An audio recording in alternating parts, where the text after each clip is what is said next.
Welcome to everyone online. I know we're scheduled to have about 150 people or 170 people online. So what we're going to do, I'm just going to give you kind of the chat. If you've got comments for the conversation at the end of the meeting, could you put them in the chat box? And my colleague Claire is going to represent them on your behalf where possible in the interest of time. We do only have an hour.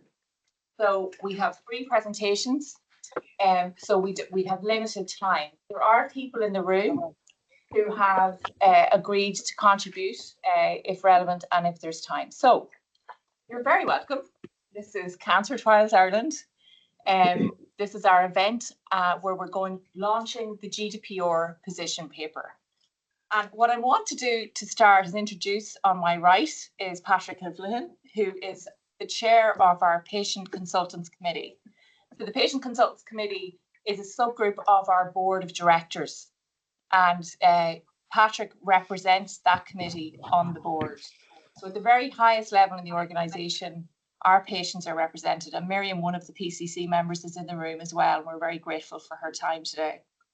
And on my left, Paul, who is an SCC, Paul Egan, is also a member of our board of directors. And, you know, on a board, it's really, really important. You've got a mix of skill sets. And I can't tell you how delighted we were when Mr. Paul Egan joined our board, because everybody in the room is nodding, and I'm sure everyone at home. And Deirdre Summers is our chairperson and is online. And we're very grateful for her involvement in bringing someone like Paul to us, because we really need that oversight, and we really needed that help around this issue, because it has been one to deal with for the last number of years for Cancer Trials Ireland. But the first thing, there's a lot of people joining the call who may not know exactly who we are, you know, so we're a not-for-profit, and we were set up it's over 25 years ago now. We're the National Cancer Clinical Trials Network. We collaborate internationally, so we work with groups all over the world. That's why we know why this story really, really matters. This is why we have to talk. We have an extensive network, and we're linked with academic institutions all over the country and actually all over the world. We work in every disease area in cancer. We started off as a breast cancer trials group, and we've become, you know, involved in all kinds of disease areas in cancer trials. We're funded by the Health Research Board, part funded, and you'll see that. I think that's the 2023 figures, so they're more up to. I think the Irish Cancer Society are actually funding us even more now.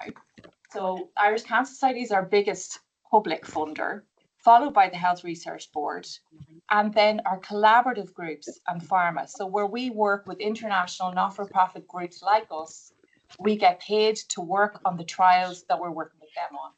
And that's a significant part of our funding pot. It's a very difficult funding pot to manage.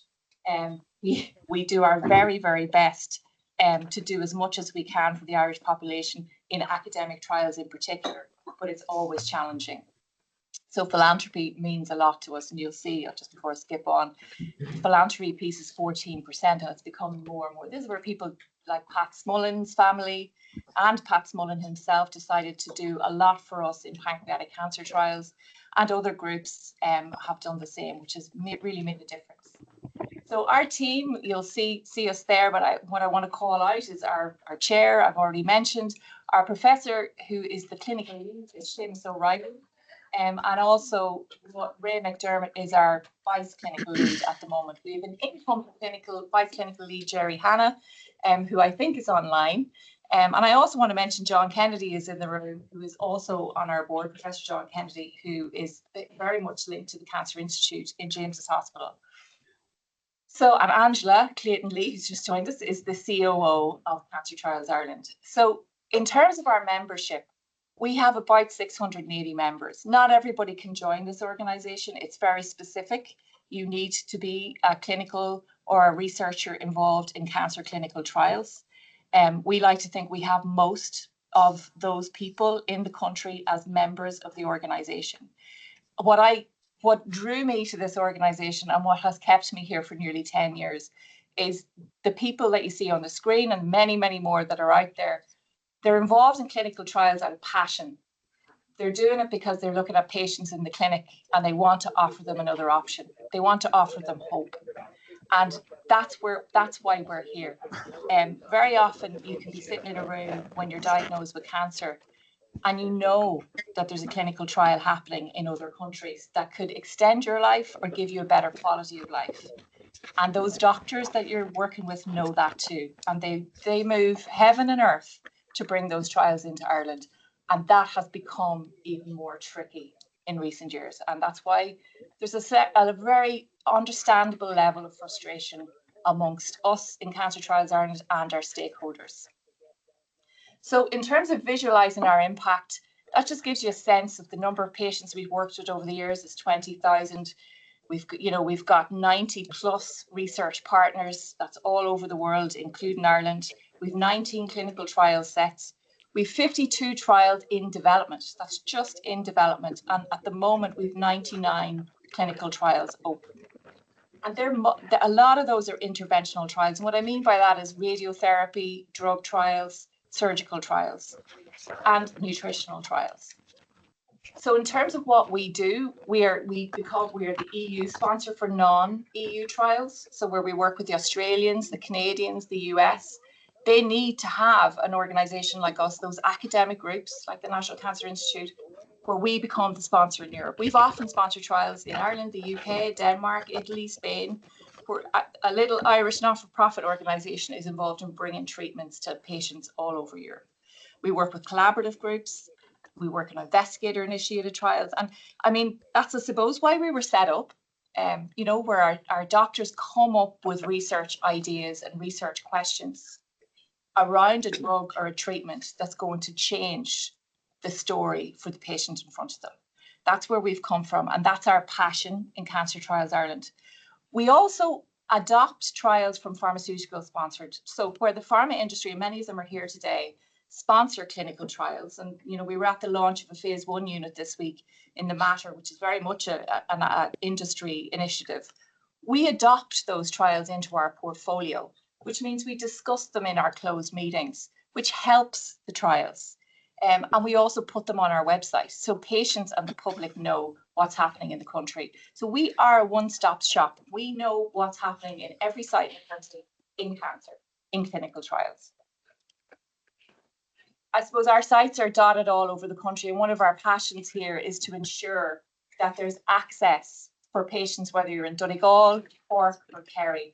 And that has actually become more challenging because of all the issues we're going to discuss today. Not just because of funding, but because of the ability for HSE hospitals in particular to open clinical trials.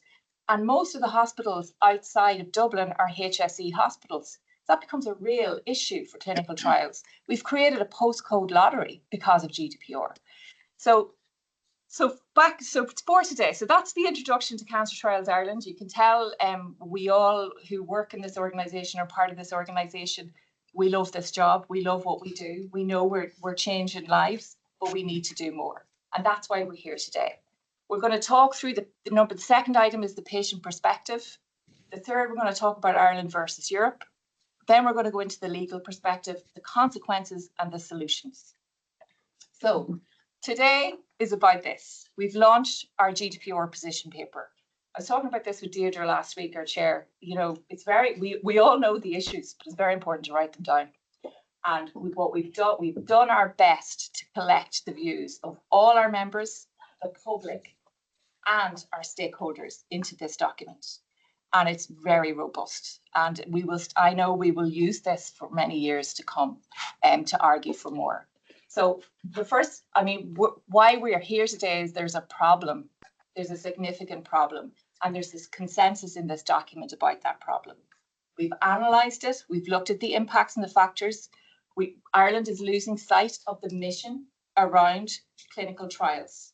The mission is to put patients first, and to put the health of our patients first.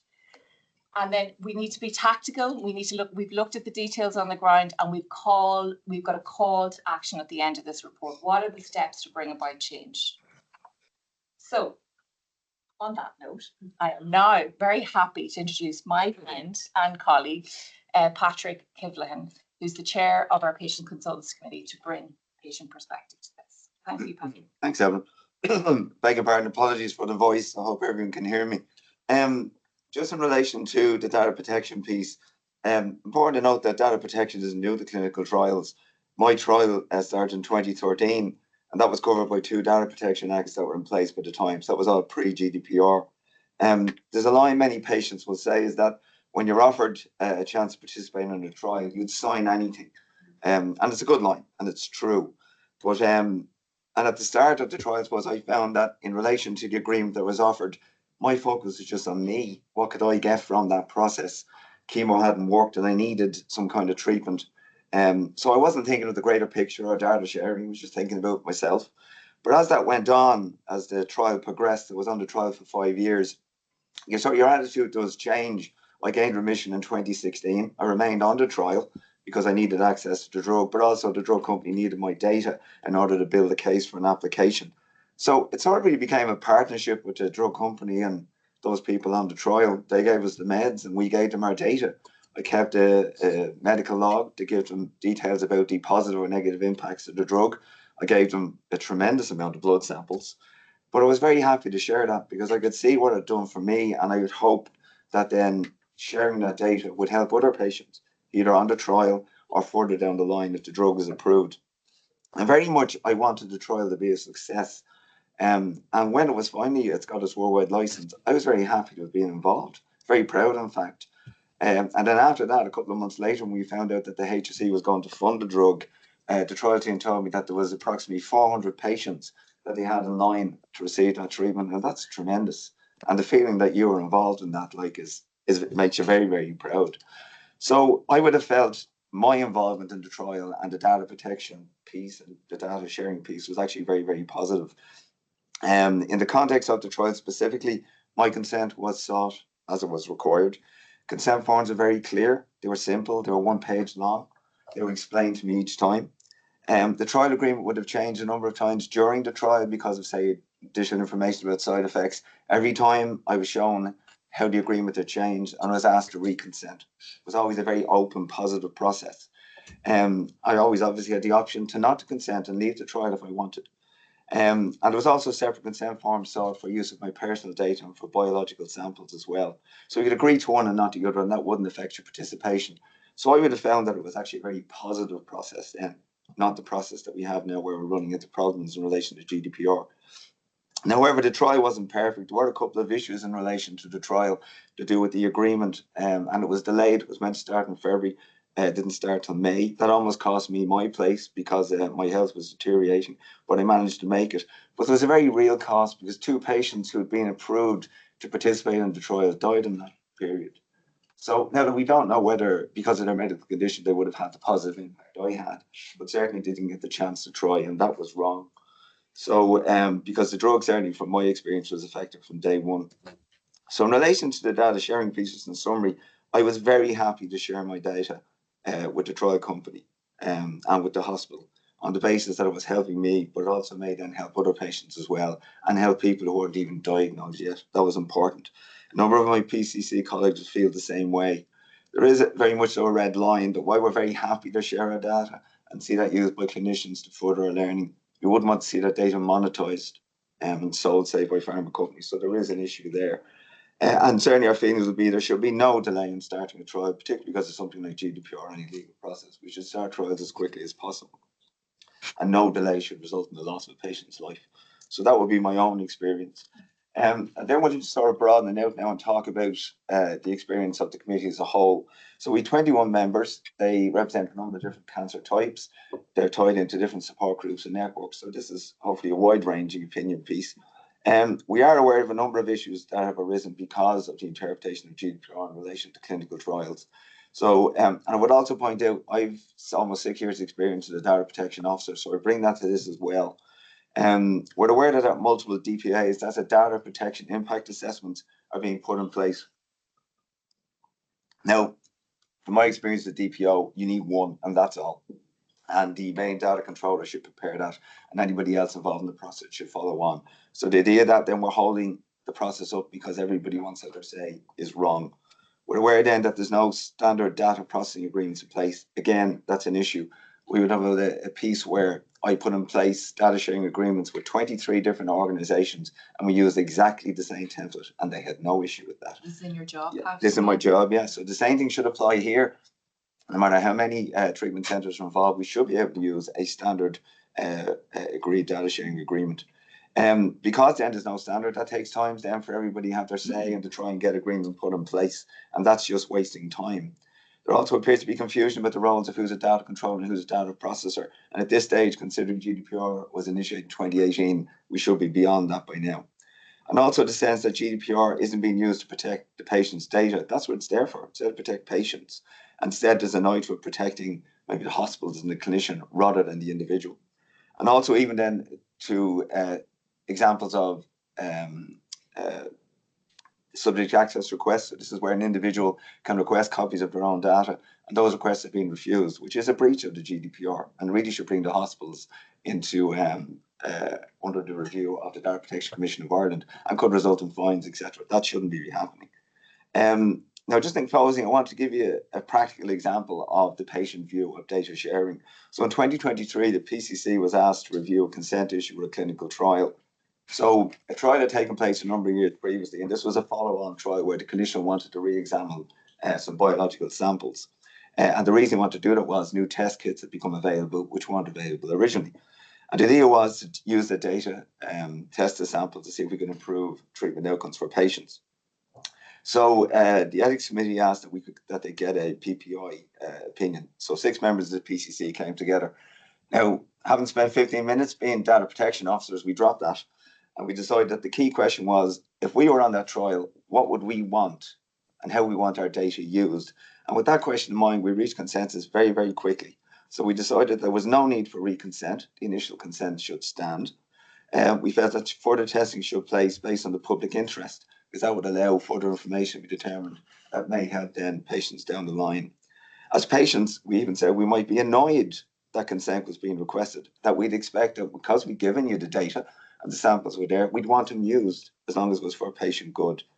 We also took cognizance of the fact that if you were to reconsent, you're possibly contacting the family members of patients who passed on, and that's unnecessary. You upset, it's not necessary.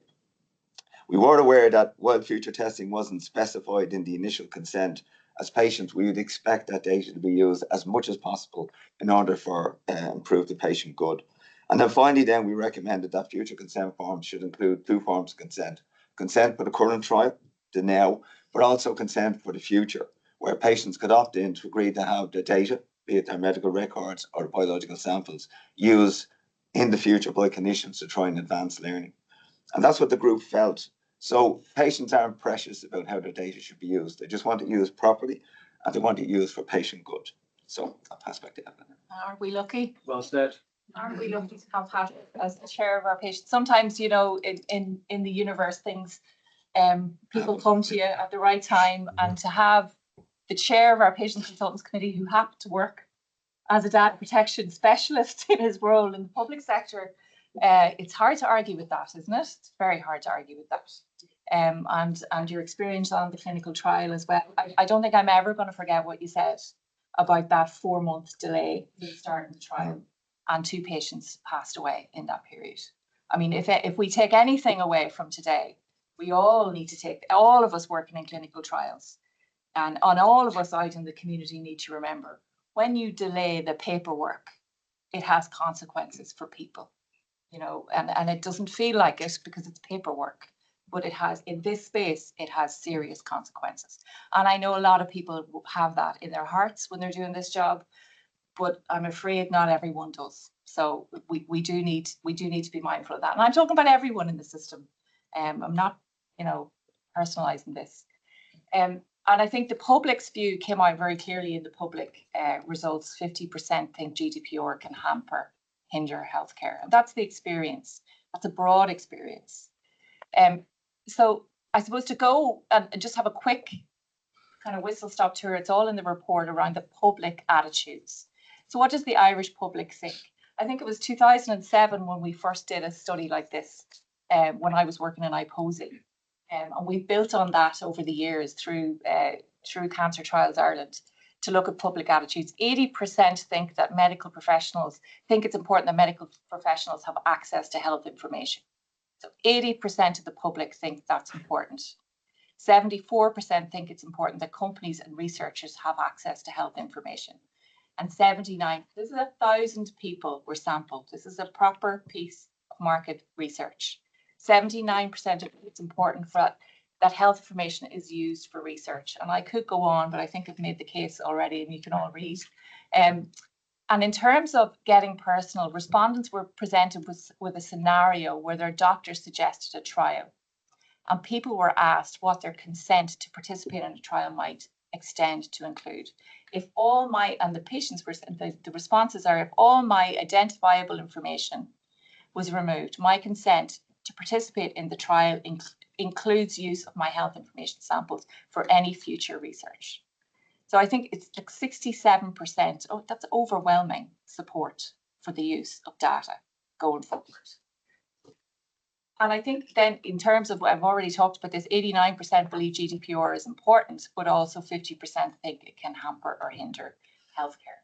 And we need to be mindful of that. So where the third piece on the agenda was to look at the Ireland versus Europe experience. And we're third from the bottom. So when you look at the clinical trial application approval, so when the trial is approved, when NREC, that's our Research Ethics Committee, and the HPRA, which is our regulator, when that approval is reached, that time should then be your contracting with your hospital sites in order to get the trial up and running. If everything else is ready, so that's the period of time.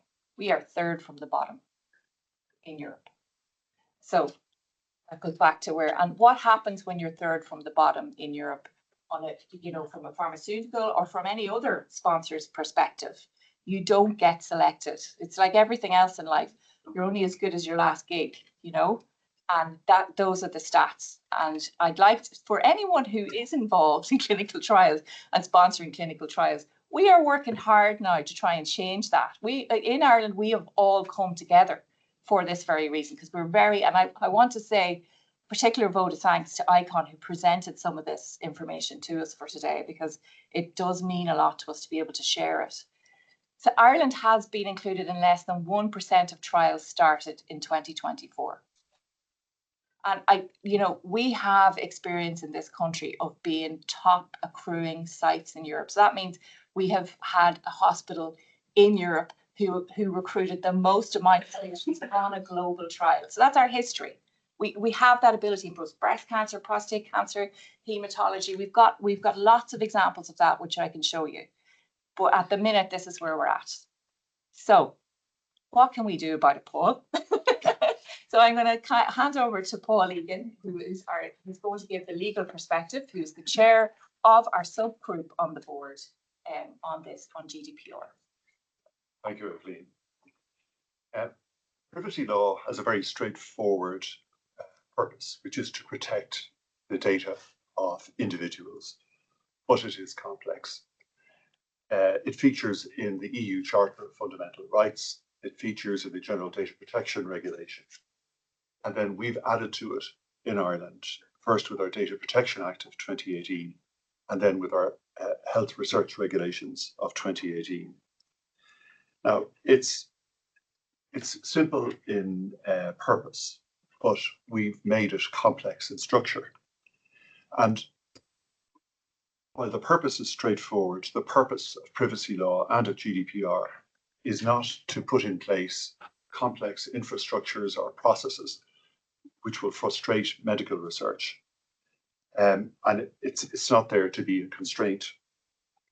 So the perspective that we came to on our working group was that we should observe GDPR as we're obliged to do, because it's a directly applicable European regulation. But we need to explore the exceptions that are there in the law. And in particular, there's a legitimate, vital public interest in there being access to medical histories. And when it comes to consents, as Patrick has pointed out, there's a better way of doing this.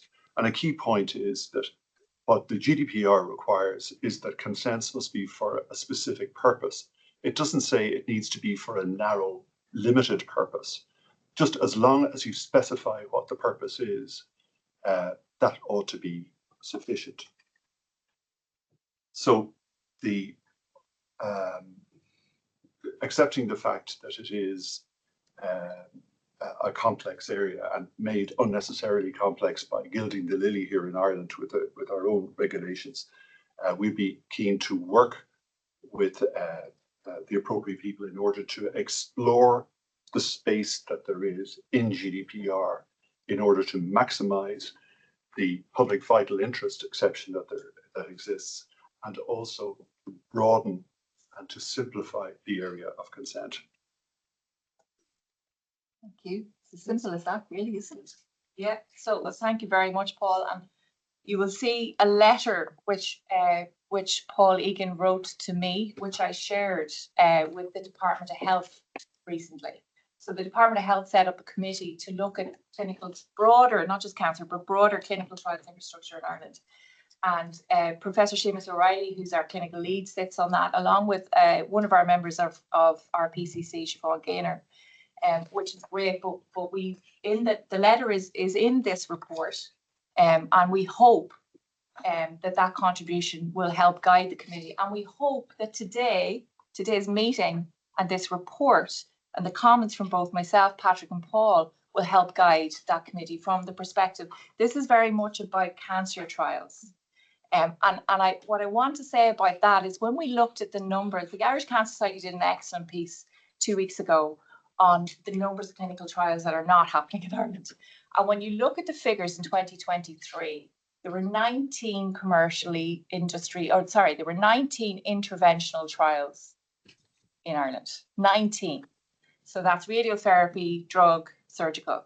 Of those 19 is really low, by the way. We should be like Denmark was at the same period was about 70, right? And within that 19, half of them were organised by us, by an academic group. That is not the normal. That should not be the normal proportion, you know. But that shows you the value that Cancer Trials Ireland bring to this system, thanks to our funders, like the Cancer Society, like the HRB. That's not good enough.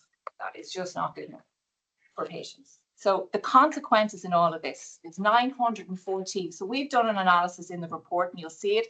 It's a table in the report where we've looked at case studies. We've just picked out various case studies, and there's plenty more, by the way. But with those various case studies, 914 patients did not get timely access to trials. Some of them were waiting 2 years because of these issues. So there were 10 patients in lung, 179 in head and neck. Most of those were radiotherapy trials. CNS, 126. Breast, 179 women waiting for access to trials. 70 in pancreas, 178 in prostate, and 20 in ovarian. So and we can go through the detail. It wasn't always the same issue, but I'll tell you what it was always. It was always interpretation of GDPR. And it wasn't always just about Ireland either. It was about the European approach to GDPR. And that's another area we can go into. So in terms of the next point is, and we're nearly there, we're nearly at the fun bit where we all get to talk, is solutions. So this is very much clear in the report. Both Patrick and Paul have talked about it. The government must create conditions that are conducive to conducting research in Ireland, where both sponsors, and when I say sponsors, so for those of you out there, because I know there might be some journalists who are dialed in, and there may also be some political people. A sponsor doesn't mean you fund the trial. That's not what it means to be a sponsor of a clinical trial. A sponsor is a legal obligation to ensure that the patients on your trial are safe. That is your job as the sponsor. And there is a plethora of documents that go with that. From the very start, the protocol, which is the Bible of the clinical trial, that tells you how much drug you're giving a patient, how much radiotherapy, when and how you're going to analyze the results. A patient information leaflet, which is what's written and given to the patient for their consent, and then all of the documents that go with it. We have instructions and SOPs galore under each clinical trial. That is the role of a sponsor. And what they need at the moment is to make Ireland, the government needs to make Ireland an attractive site to do this well and to do this better, maintaining the safety of the patient at all times. So and in terms of the second, the government must regulate guidance, building on guidance provided by groups such as the Health Research Data Protection Network on the following areas. And the Health Research Data Protection Network, sits within NREC, and we know that. And, Patrick has talked about some of the examples of where the PCC and Cancer Trials Ireland have worked with the Ethics Committee, and it has worked. So we need to do more of that because it's very practical. We need a legal basis for underpinning data processing on trials and secondary data. And the role of the sponsoring clinical trial sites vis-a-vis data controller and data processor. So there's loads of confusion around the difference between those two things. And I will say, in Ireland, we're very good at blaming people. We're not blaming anyone here. We're trying to find a way to make it easy for everyone to work in clinical trials. This is, we're not going to point out a CEO of a hospital or a DPO in a site or, a member of staff in Cancer Trials Ireland is so slow. It's not about that. It's about creating an environment and infrastructure that makes it easy for all of us to work in this space. So the difference between broad and blanket consent is also one of the ones I wanted to highlight. What does that mean? And we've talked about that within the report. And also the very last one, acceptance of statements of compliance from data controllers. So that's where, when you are the controller of the data, you do a DPIA. That is your job. But you shouldn't have to have that reviewed in detail. Some of these DPIAs can be 40 pages. Anne's nodding at me, our legal advisor. A statement of compliance is sufficient in other jurisdictions, and I think it should be sufficient here. And I will say that it has become sufficient in some of the stakeholders that we work with, but not all. We need to compel the HSE, potentially through the regional executive offices of the health regions, to formally recognise the new environment and support voluntary hospitals. I have to say, and I'm going to be very controversial here, it's way easier to run these trials at the moment. Hospitals and HSE hospitals. That's just a fact. There's no favoritism here. That's just a fact, and everybody in the room who is involved in sponsoring trials is nodding. And we need to move to a system of one legal review. So that's in the solutions page, and we've talked through that. And the government must underpin exceptions of 9.2G and 9.2I of Article 9 of GDPR enacting member states' law that provide the processing of personal health data for health research, including clinical trials, compatible secondary research. So that's all we have to do, and I think we can do it. And so what I want to say before we move into a discussion piece is I have to thank all of our sponsors today. A lot of the public work that we've done in terms of the public opinions that we sought, that all costs. And we also have done a lot of work internally. I want to thank our team, Olivia, Angela, Olivia, who's our head of startup, Angela, who's our COO, Ken, who's our comms person, along with Claire, who's our social media and marketing person. All have been given a lot of time to this report, and Anne in legal, to bring this today. And I also want to thank our key funders. Amy's in the room from the Irish Cancer Society. I think Una's online from the Health Research Board. We wouldn't be able to do this without all your support and all of your time, and everybody goes beyond. And I also want to recognise that NREC are in the room, and we've always had a very good relationship with the National Research Ethics Committee. We've always been able to pick up the phone and have practical conversations, and it has helped us. Now we need that similar kind of opportunity now with the system where we sign agreements with sites, and that time delay from when we get a clinical trial agreement to when we get a site open needs to shorten. So on that note, I'm just going to ask if anyone has any contributions they'd like to make in the room. Can I just amplify a little bit? Patrick addressed this. Yeah. What needs to be emphasized at the beginning of this conversation is that patients who participate in clinical trials do better, that institutions that participate in clinical trials produce better results, and this can be measured. Yeah. And Sinead Brennan has a spectacular presentation on this, showing the benefits to institutions, providers, and particularly patients by participating by being treated in an institution that participates in clinical trials. And our failure, and by our, I mean Ireland's failure, to not just a failure, but an active impediment to producing clinical trials for our patients, is hurting people's health. And the public needs to understand that. And there's a better standard of care, isn't there, in Yeah, well, hospitals? better outcomes. Better Everything outcomes. is better. Yeah. And it's unconscionable what has been done in this country to clinical trials. So just for the purposes of home, because I'm not sure everybody can see you, John, this Professor John Kennedy, would you have seen, when you're trying to recruit oncologists into Ireland, the lack of activity in clinical trials as a barrier to recruiting good talent? I mean, there's people move and take jobs up for all kinds of reasons. The homing gene is very strong, thankfully. Yeah. But they expect to be able to provide clinical trials for their patients in the same way that they did when they worked in Sloan Kettering or Institute Curie or wherever they did it. And they find that they can't. Yeah. And then they come into an environment where not only do they have no time to do clinical trials, so they're doing it all in their spare time, and they're told they need to fill out a 27-page DPIA and hope that somebody else approves it.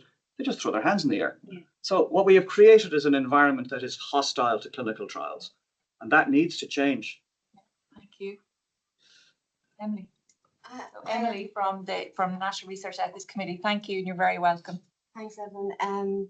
I think it's great. There's a kind of a broad will here to try and get to a place where we are more harmonized and more streamlined. And I think a lot of the content in the paper calls that out. And I think there's a few key things that probably need to be really honed in on in terms of the environment and the infrastructure. And by infrastructure, I think it's resourcing.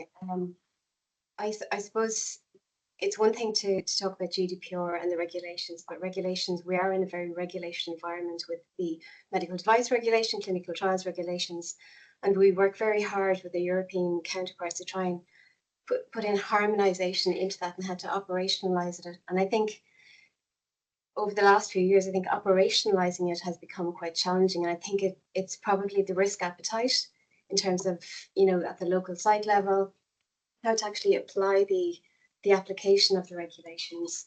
I think what Patrick mentioned around DPIAs, there's been huge confusion, unnecessary confusion around that. It is one DPIA per one project. We've been talking about that since 2018 from the HRCDC. Exactly, my colleague Bridget is here. Mm-hmm. I do think there needs to be more support for researchers to be able to navigate this, but also for DPOs to be able to understand that there's a different processing of data for health research is different than processing health data at a hospital level, And I think the onus is on everybody to look at their own practices and take a more practical, streamlined approach. And we've done that in the National Office because we also need to apply the regulations for the work of the NRECs, We've removed the requirement for them to look at DPIs because they are not the regulators.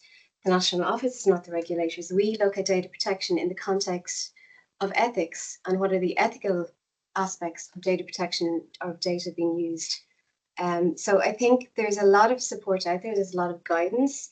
The European Data Protection Board has been very clear and aligned with the health research regulations around the use of, broad consent. It can be applied. It's how you apply it and how you interpret that and how you use it. You can future-proof your consent, but it's how do you do that in a way that's understandable and can be put in front of a participant so they fully understand what they're signing up for. So I think there's a lot in this report that we shouldn't conflate certain issues. GDPR is one, it's a big area, but I think if you go into the operationalizing of it, we need to be very clear what we can do and take a very practical approach to that. And that is that, everybody has that responsibility. So, and I think, we do have to be mindful that we're talking about clinical trials, and I think everything that you're saying around allowing people to get the best possible outcome, but we also need to understand there's a lot more to clinical. It's not just oncology, there's other health and social care research as well that we need to be mindful of. There's also complex areas like genomics. So to try and, dilute down the requirement for regulation, I think we need to be careful not to do that and undermine, the rights of participants from an ethical and legal perspective. I think the key thing here might be outside of where you're at. We actually want things to move faster, and resources is a big part of that for NREC and for the HPRA. I will say that, I can say that, that, you need more people in the HPRA and NRAC in order to produce more clinical trials. That's an obvious thing. In order to get the time from when you put an application into NREC and the HPRA to when it's approved, that's another timeline that, you want to be able to reduce within reason, and there's clear guidelines around that at EU level. But I think when we work here today to really focus on that, if we're opening a trial in 8 sites in Ireland, we want one contract. We want one approval. And there should be, if you open 8 sites in the UK, you can do that. So why, we had a quick chat about this, about law.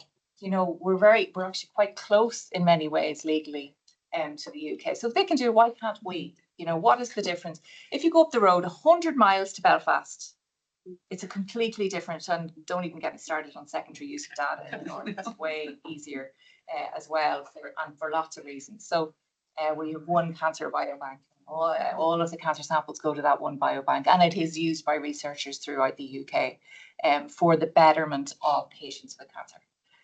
Paul or Patrick, do you have anything you want to say just based on what Emily has contributed? Well, I think I accept this. The way I put it is that I think GDPR has far better PR than the people who have to cope with it. And the way I put it in my communication to Eibhlin is that where there is a conflict between patient outcomes and GDPR just means this family of stuff under privacy law, it always seems to be that the GDPR wins. And there is, what I would believe is that there's sort of a cultural timidity about addressing it head on, where there is a vital public interest, where as has been made clear that there are better outcomes if there are more trials, and there are worse outcomes if there aren't trials. For me, just balancing it all up, I mean, the fact that there might be some hypothetical legal worry out there, I think we really need to put that in context. And within the space that exists, rather than, the way I put it is, rather than assiduously and scripturally and enthusiastically having the strictest privacy law there, what we should do is see, look, we can't do anything about the General Data Protection Regulation, but we can work within the exceptions that are there, and we can work with the fundamental wording of it. Effectively, I'd like to read it like a tax statute rather than necessarily as a principal document, because I want better outcomes for patients. That's my perspective. In public interest, I think we saw that during COVID. Yeah. And there was a completely different approach during COVID to data and the sharing of data. We all got an app. we all, and you could go into that app, and you knew that the clinical professionals could go in and look at how many times Eibhlin Mulroe got vaccinated. And it didn't matter whether that was my clinician or not. It was available within the system, within public health, because it was a public health issue. And it was in the public interest in a pandemic. Cancer is the greatest pandemic we know right now. Cancer kills, and clinical trials is a remedy for some people. Won't always cure, but it will extend lives. And when you look at those numbers I mentioned earlier, where we had 19 trials in 2023, interventional trials, there were 40 in general. So 40 in general in other disease areas. Half of the clinical trials activity in Ireland is around cancer. We're a third of where we should be.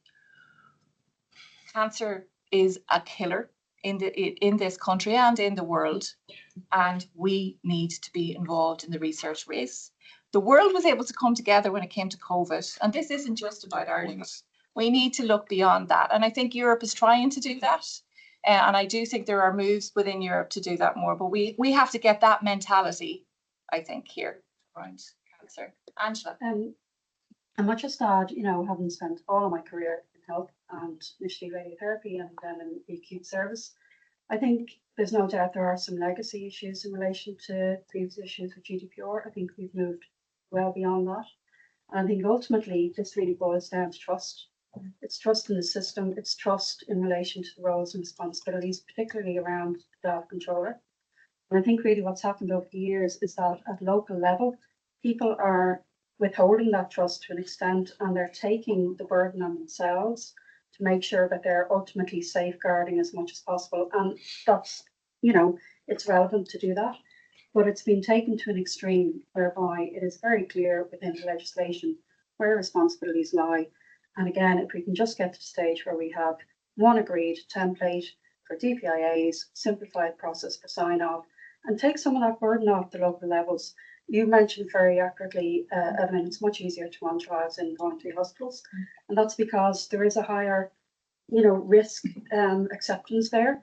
And, we often find CEOs will take that on themselves to approve a DPIA and DPO, more so than maybe some of the HSE hospitals where they don't quite feel confident enough to do that. Yeah. So I think it does boil down to trust, and I think, it is all there to be used in relation to legislation. We just need to come together and find our way forward. But we can with these solutions. I think, Angela, we've talked about this at a leadership level. If it comes from government level, it kind of gives a bit more. Absolutely, because that's where the guidance is needed. It's a silo system at the moment where everyone's taking it upon themselves to ultimately feel that huge responsibility. The system is there to protect patients and to protect hospitals. And I think we need to trust it. Doesn't it go back to what John said at the very start? Is there a lack of understanding of what clinical trials actually means for people with cancer? That sometimes it is the best option, sometimes it is the only option. And, I often say people in government end up in a unit and they have cancer, they'll know all about clinical trials then. And you know what, it'll probably be too late. You need to put yourself in the shoes of a patient right now when you're in a leadership role and really think, what can we do because this is an issue. It's going to become more of an issue. Cancer is rising. Like, we're moving to 1 in 2 people. So half the people on our call are going to get cancer. And very many of them are probably have dealt with it, themselves, within their family. We all know someone. That's the reality.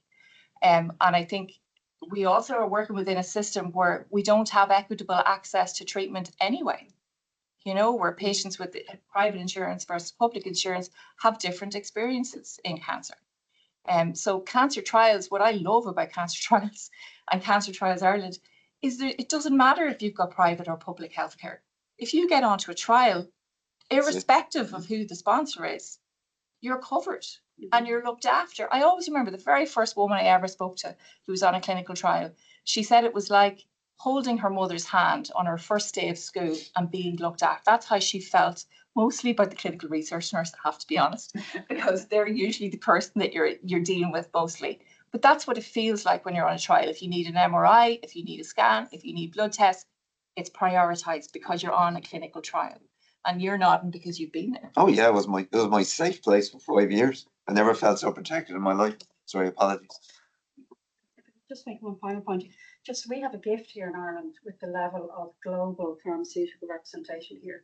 And we have excellent CROs who are also based in Ireland. And I think it's very difficult for them at the moment to fight for Ireland, to be positioned. I'm sure Carol will come in on that. Yeah. We're not making it easy for everyone who's trying to fight our battle. When you're in IQVIA. So it's so I started my career in pharmacist as a CRA back in the late 1990s, and actually then I joined IQVIA in 2018, and I had nearly more centres when I was a CRA back in the 1990s than we would have now as a global CRO organisation.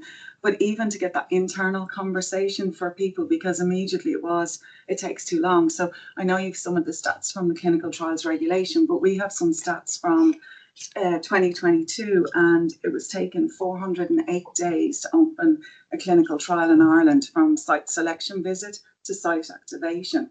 Now, at that stage, most of the patients had been recruited to the trial, so the trial was nearly closing, versus the UK was 296. Now, at that stage, with the establishment of NREC, that's when I start to get a bit of credibility. God, there's a move here to change this.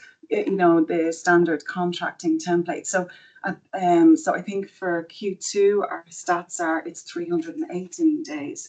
And since we've started, it's like a PR exercise back into all the sponsors, because we manage all, like globally, we're engaging with all sponsors. So once we can, it's going back to your earlier point, Eibhlin, you're only as good as your last game. That once we've these KPIs, that we can go back and say, no, you need to utilise Ireland. And the IQVIA Institute's done a couple of position papers and on the clinical trial attractiveness, what brings sponsors to countries.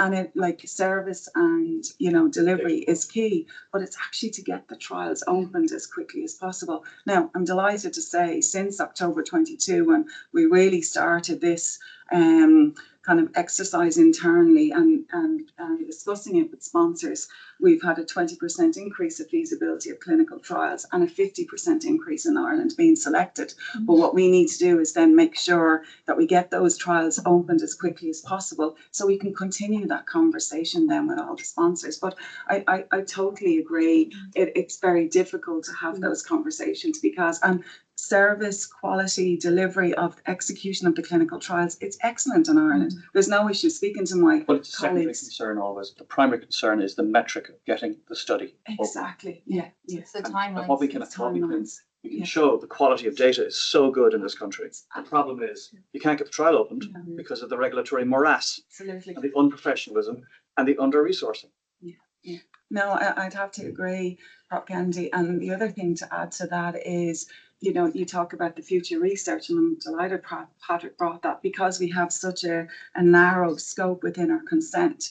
Sponsors then, they can continue with that research for further phase 3, so it's limiting that as well. So I agree, we have regulatory frameworks, we have to stay within those confines of that, but I think there's an element of, and sometimes I think it's going back to your point as well, Angela, is that trust or nearly a bit of a fear. So it's very difficult if you're in a very busy day job, trying to get patients through the hospital or through your system, that if maybe 1% of your role is to look at this contract or this DP, and I agree, it's the data controller sits with the sponsor, and that's what most other European countries are using. So there's no reason to review the DPIA from that perspective or get some compliance across Ireland. But it's that kind of fear factor as well, that I make a mistake and all of a sudden I'm in a breach and it's all over the media and that. So yeah, it's just, but I'm like, we are seeing improvements, but we need to go a step further as well. Okay, now we're getting generated. That's actually a good point when people talk about the DPIA. The breach is not having one. Yeah. Once you have one, you're fine. You don't need multiple ones. Yeah. So There is a fear, I think it is that. So for those of you online, there's a lot of activity in the room with hands, and I know there's a few comments online which I'll come to, but I'll just start here back from the health research.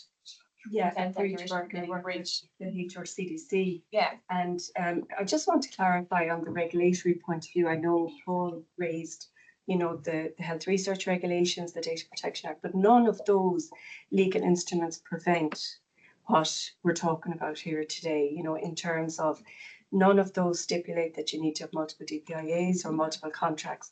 So the legal framework doesn't prevent those improvements from happening. And I just wanted to clarify that GDPR or any of our legislation here in Ireland doesn't prevent having a single DPIA. We should just do it. We should just have Talk about one 5 years. DPIA. Yeah.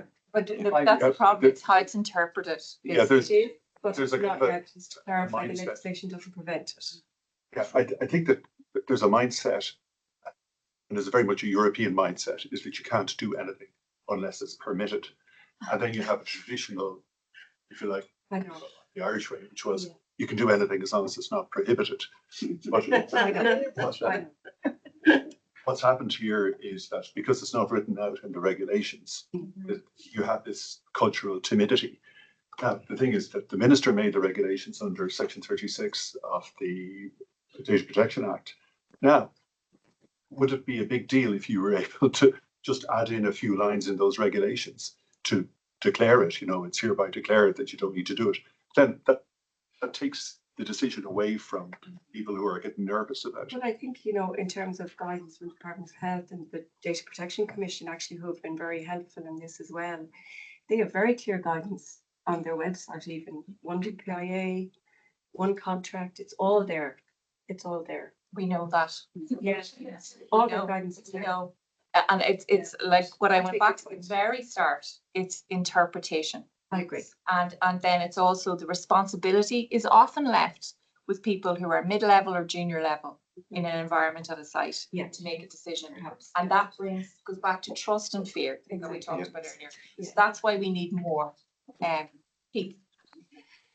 Yes. I think So Keith, you're representing a voluntary hospital and Keith Egan as the team leader in Cancer Trials Ireland. Yeah, and I'm very lucky to be working at the moment hospital. Actually, and the DPO that we have there is extremely helpful when it comes to this, and has I suppose expressed similar opinions around the interpretation of the legislation previously. And it seems like there's a national misinterpretation of the legislation.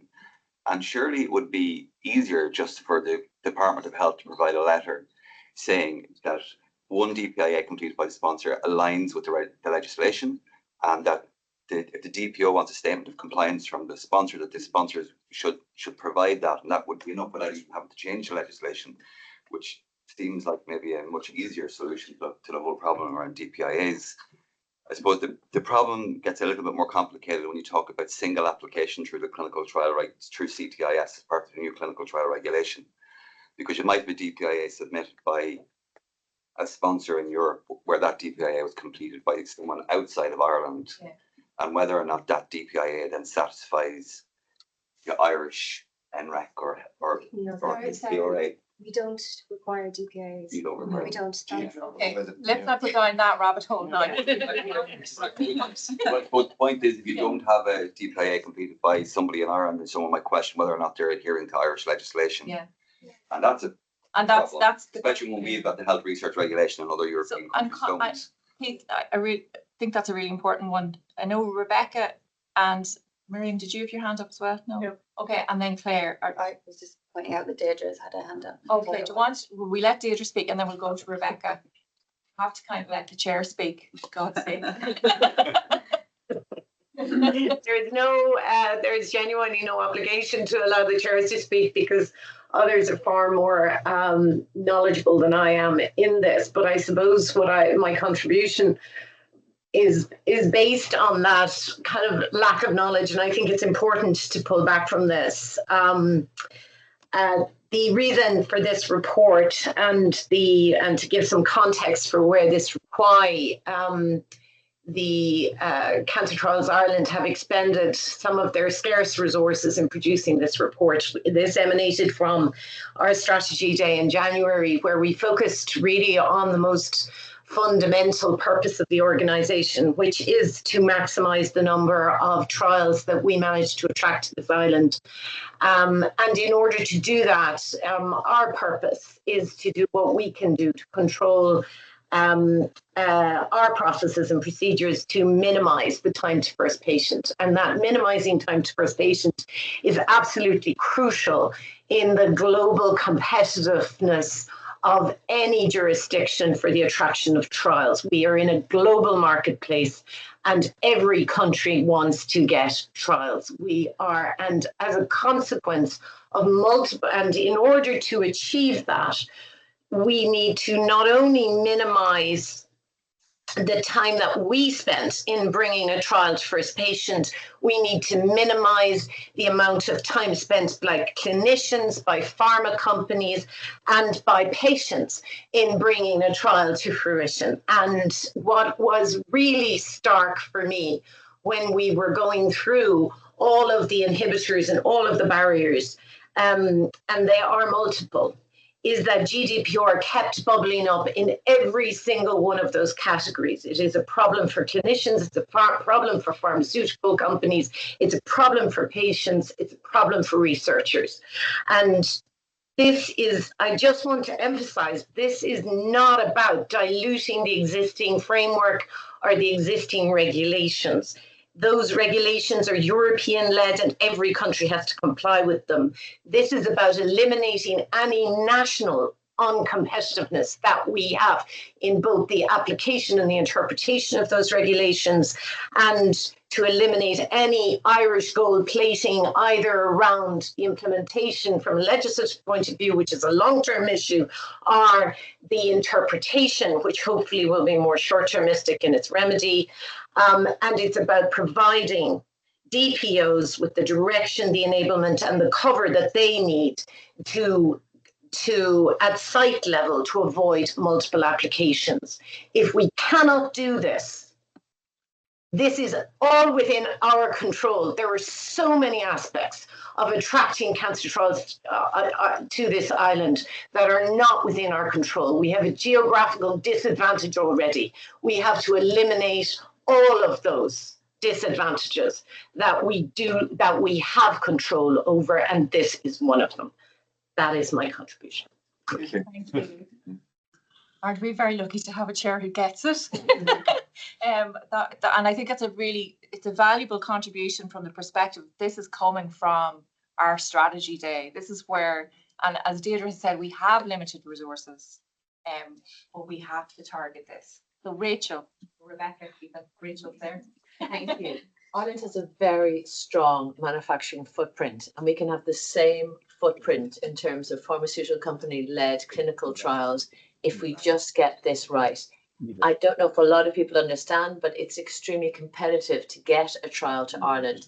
And if it goes wrong once, then our companies or the country moves from the top tier to the second tier. So you're not going to get an opportunity to go for that trial again. And it's hugely competitive. So you have the same company, but sitting in different countries.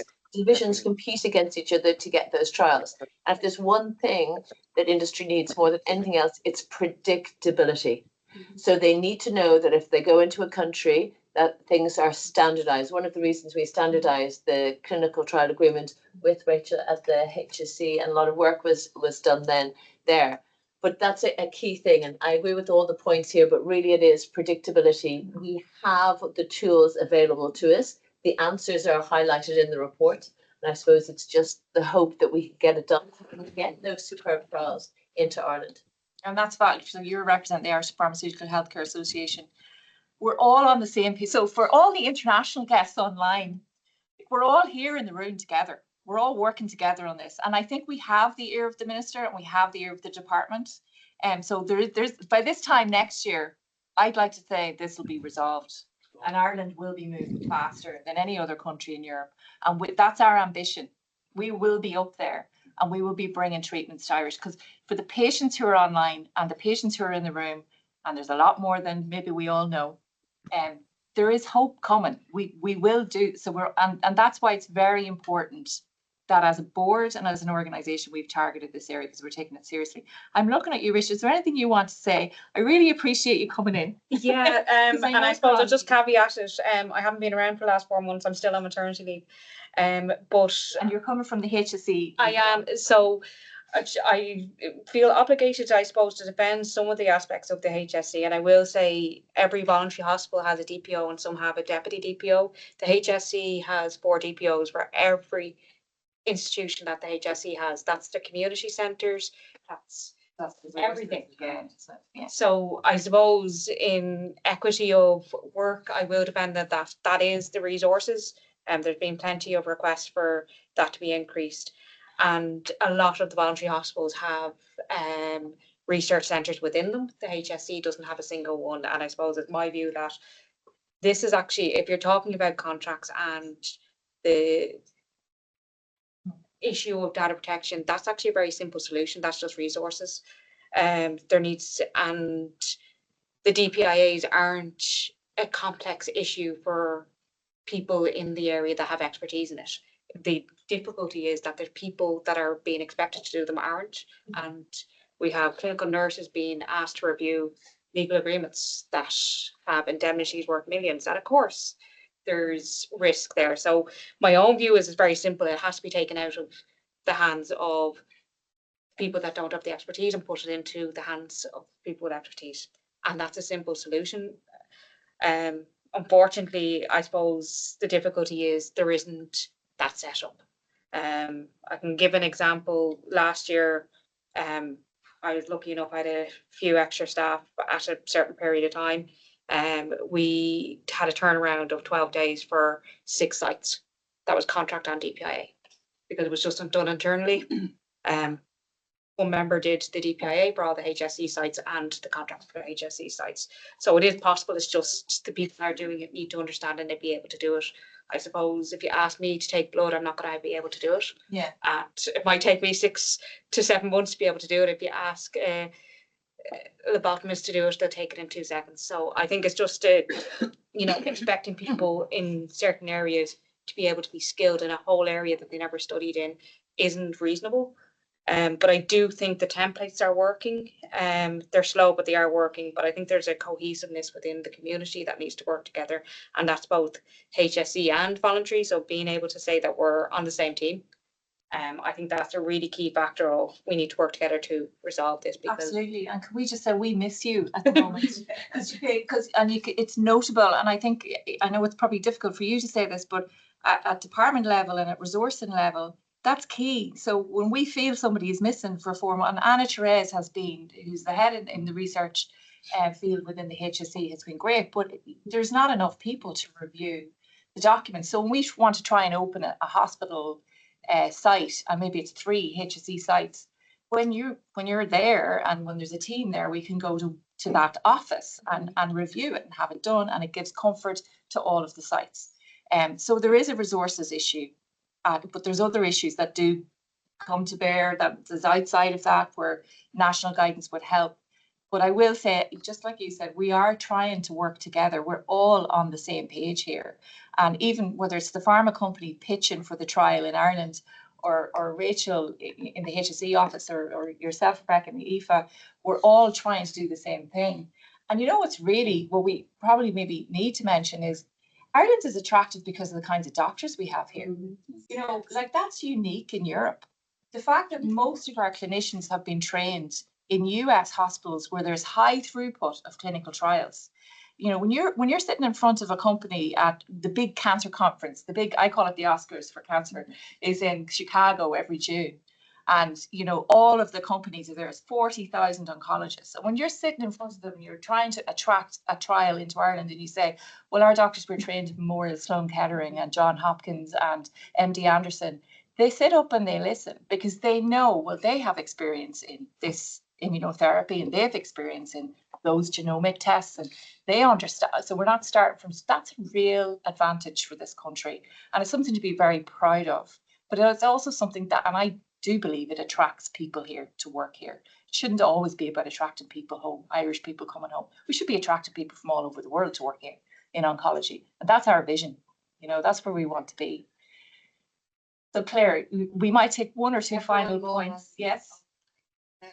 So Georgetta's from the Data Protection Commission has had a. Oh, great. Morning, everyone. That's been a very interesting morning to hear all your valuable insights, and it's great to be part of this. I just want to clarify that we don't want to be seen as GDPR to be seen as a barrier, especially in saving lives, patients, or to participate in clinical trials. And there seems to be some misunderstanding on the operational side and on the ground level on the roles and responsibilities of the hospitals when they're acting as a data processors in a clinical trial. So we're very supporting and we're assisting and participating as well in the National Clinical Trials Oversight Group, which we've been there already for 2 sessions. And same discussions were held there in relation to data protection issues as you've outlined here. So we're more than happy to help and facilitate wherever we can. And there will be as well a Health Research Data Protection Network conference, which will focus, this will be on the 4th of November, which will focus on data protection. And again, we will be there and we will be helping in bringing this clarity forward. So anything that Data Protection Commission can do in assisting clinical trials in making this process a bit more streamlined, and as well in bringing clarity to data protection officers who are dealing with these DPIAs that seems to be causing a lot of confusions. We're more than happy to assist. So thank you, everyone. Thank you. That's a fantastic note to end on, and we all put the 4th of November into our diaries, I think. And please use this report at that committee, the National Oversight Committee. That's what we, we want to help, we want to contribute. That's why we have it all in one place. Seamus, are you looking to speak? I just saw you nodding there, no? Just falling asleep. Your new grandfather. No, I did not. No, thank you. Thanks, Seamus. And Thank you very thank much. you, everyone. And like I said, to all of you for in the room, all of you online. This is going to be available, and we have a recording. I won't be watching it back. I can tell you that much. But use it, and I suppose as well, use the paper. Please circulate it widely, and we will watch this space, and let's all work this time next year to be the top accruing place in the world, particularly in Europe, for clinical trials. That is our mission for cancer and cancer patients. So thank you very much.